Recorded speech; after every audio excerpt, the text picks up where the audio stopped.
Hello, I'm Andy Robertson. I write and talk about video games, and I run the Game People website. I'm going to be talking about games and consoles.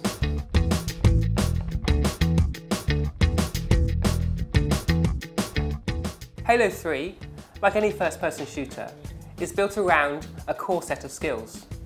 Now, getting good at those skills will get you so far, but there are some techniques that will help you be much better at the game. So these are my tips of how to be better at Halo 3. The first point here is the weapons.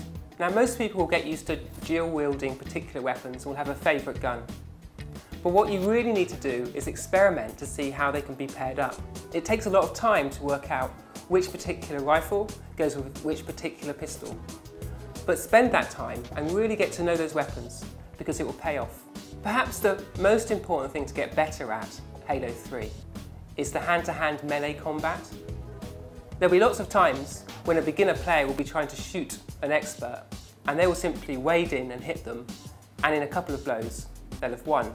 What you need to understand is that there are a lot of different factors that come to play when you go to hit another player in Halo.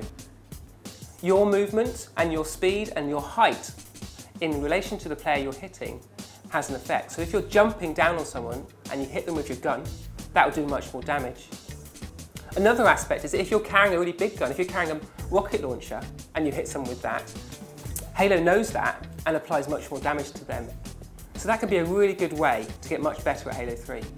The final skill that I advise you to practice for Halo 3, and this is true for most first-person shooters, is sniping. Now, this requires not just accuracy, but also patience and a knowledge of the maps. Once you find a good spot, you can really camp down and rack up a really high kill count.